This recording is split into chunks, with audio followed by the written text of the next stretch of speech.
What's going on, everybody? It's Danny from Slow Restoration.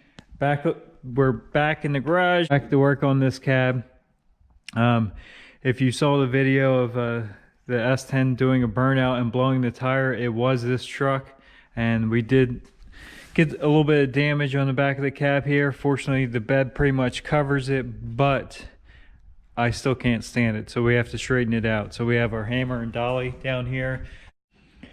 We're going to get to work straightening this out and seeing how nice we can make it. Like I said, it does get covered up by the cab, but if you look through the gap in the cab, you can still see it. So definitely has to look nicer than that.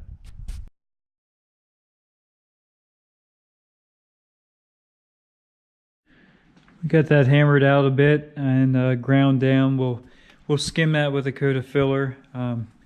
It's not perfect. Like I said, the bed does cover it. It's just when you look at it from the side, it's kind of the angle you're going to see looking through the bed gap between the cab and the bed. So it's not caved in now. It's fairly straight, so we'll skim that and just smooth it out a little bit, and I think it'll be more than good. We got that done. We blew the cab out with some air, just cleaned it out. I went ahead and removed this sticker that just tells you like the factory options and stuff. You can see it was a 6-cylinder 2-wheel drive M30, which was a 4L60 trans. But anyway, we pulled that off. They actually taped that up when they painted it. So as you can see, there's a little bit of rust. That's actually bare steel. So we're going to paint this firewall the same color as the truck, and we'll get some paint on there and protect that. We did go ahead and massage this seam a little bit. That's right where your bell housing is going to sit.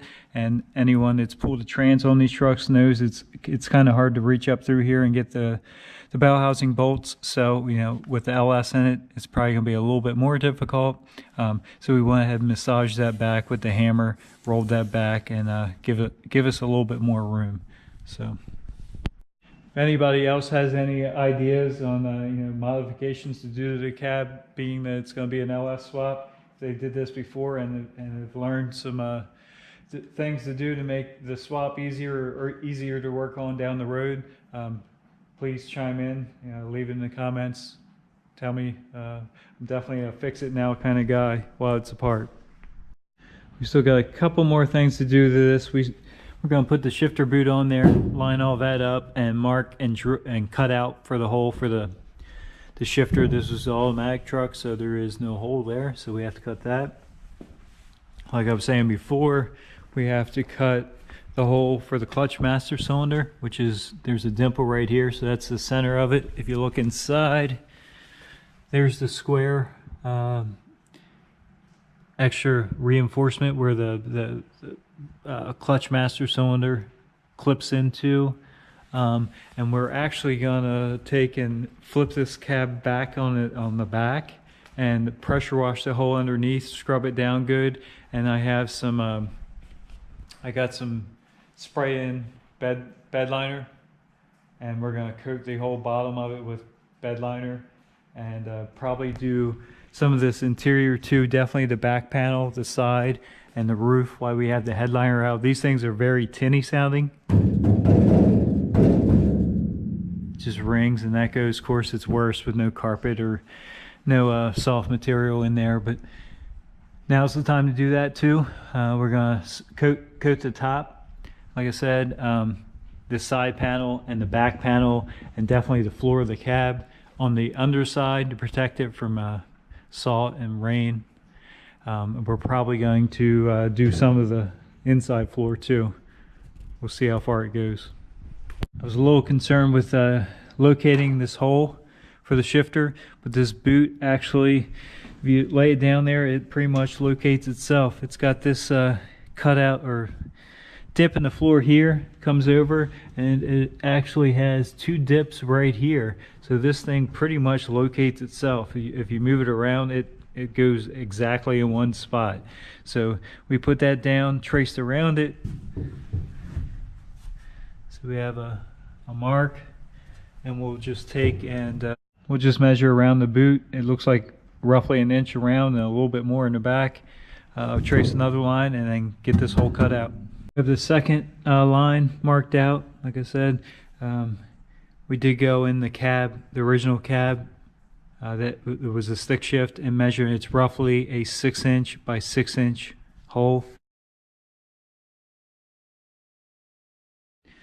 Got our hole all cut out there and deburred a little bit.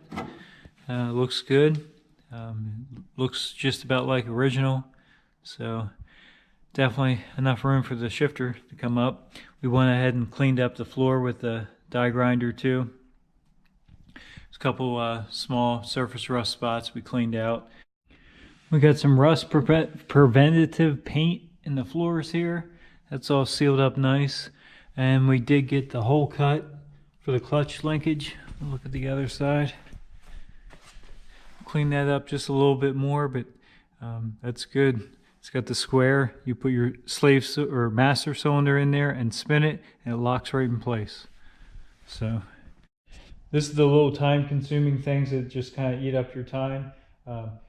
Unbolting stuff's fast. You can strip the cab very quickly. In a couple hours, this can be a bare shell like we did the other day. But all these little odds and end things to tie up really do eat up your time. But we were pretty successful today. I feel like we got a good bit done. We'll keep working on it a little bit. I think we've successfully converted this to a stick shift cab now. So I think that's it. We'll get a couple more things. Actually, the sandblaster called. The frame is finished, but it's raining today, so I really don't want to haul it in the rain. So we're going to try and pick it up either tomorrow or Monday. So we'll see what happens. We're going to keep moving on this truck and get this stuff knocked out little by little and as fast as we can.